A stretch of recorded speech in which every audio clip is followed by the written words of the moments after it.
got a cell phone. In the other pocket, a wallet. Can you guess which is which? Is this the cell phone? Is this the cell phone? Is this the wallet? Or is this the wallet? Or at this point, are you just like, what is wrong with this guy?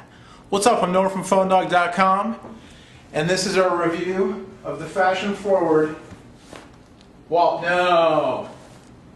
The LG Lotus. Did you guess right? Here it is.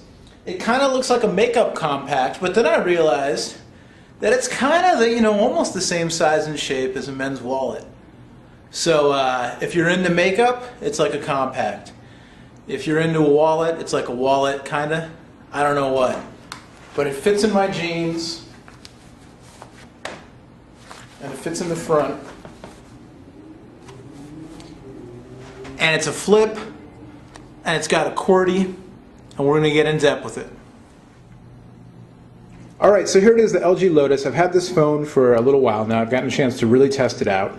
And it's obviously a unique form factor. It's a flip. We've seen some new flip smartphones, the BlackBerry Pearl Flip and the Moto Crave for Verizon. Smartphones are messaging phones, but kind of a little wave of new flip phones with advanced features. And this is certainly one of them. It's not a full-on smartphone, but it does have a full QWERTY board. It has internet access, web browser, messaging, mobile email, mobile IM, navigation, camera, music player, all kinds of stuff on it. And I think it's a really cool idea. And I think it's practical that they were able to put a full QWERTY into a flip phone, but still keep it, kind of compact. And I think the fact that they gave it a unique form factor really makes it a little more interesting. And it's polarizing. Some people think it's really ugly. Some people think it's really cool. I'm kind of in the middle, honestly, as far as, the look of the phone I think is kind of neat. I don't know if it really appeals to me, but I think it's really cool that they did it. I think it's very pragmatic design. So kudos to LG and Sprint, whoever actually is responsible for the hardware. And the QWERTY board is great. One of my favorite things about this phone is that the QWERTY board is really easy to use. The buttons are small, but there are two important things about the keyboard that I think really make it really good to use. One is it's got a big space bar. It's in the middle and it's as big as 4 keys, and you hit the space bar a lot when you're messaging, and it makes it easy to get to. The second is that the keys are domed, and it's a pretty pronounced dome. There's a, I don't know if you can see it on camera, but there's a pretty pronounced valley in between the keys here. And that really makes it a lot easier to feel with your thumbs when you're touch typing, and you really know when you're moving from F to D to S to A and so on. It really, even though the keys are small, I found it very comfortable, very easy to use. Good job there. I was kind of, it just takes a little getting used to. I'm used to the back button, the delete button, being kind of over here somewhere. And instead there's only one back button, which is used for both typing and for menu functions. So I kept, when I wanted to delete, I kept looking for the delete key over here, and it's really up there. Aside from that, really nice. There's a dedicated period key, which is always good. Shift key and function key. Really nice job on the keyboard, I think. And then also the unique, the unique form factor lets Lotus have a very big internal display, which is nice and bright, and then also a fairly big external display with touch-sensitive keys here on the front for media controls and that kind of thing. My big negative about the phone, and it's kind of an arguable point here, has to do with the new Sprint one-click interface.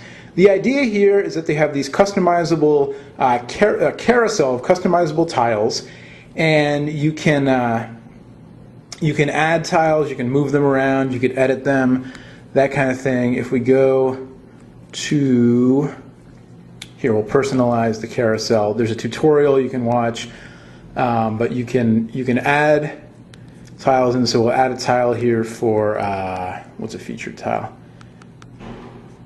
We'll go to Yahoo. Why not? And so you connect here, and it'll add a tile in, and then you can set preferences for each tile, and you can move them around and that kind of thing. But there's a minimum. You have to have the tiles, period. The carousel has to be there. And you have to have a minimum number of tiles as well. And so I'm going to set this up so I get my Yahoo News here in my tile. Let's just do that. Terrific. That's all I want.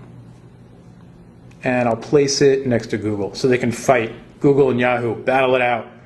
So there you go. Here's my Yahoo tile. Here's my Google tile. My music tile.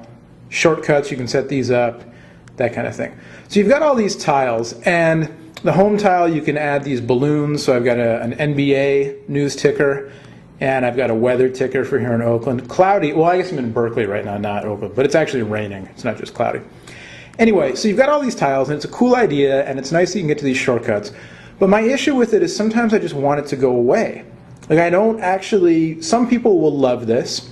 Other people like me will think it's cool, but then we'll just want, I like having nothing on my home screen. And as you can see, you know, they mostly go away after a while. But I'm into this whole like Nordic dolls kissing background here. And I'd like to see it without the tiles on the bottom sometimes. So a minor point, but it kind of almost feels like this is a beta release and not a full-on, version 1 of this whole shortcut system. Also, this brings up, it works pretty well though, except that I never got the my YouTube shortcut here. Yeah, every time I go to it, it tells me that. I can get to YouTube through the web browser, but I cannot get this to work for some reason. I've downloaded the updates and whatever, and it still doesn't work. Anyway, the other thing is that just with the appearance of the phone, the fonts on this phone, it's kind of strange. You can see the fonts here, look like they do, but then when you go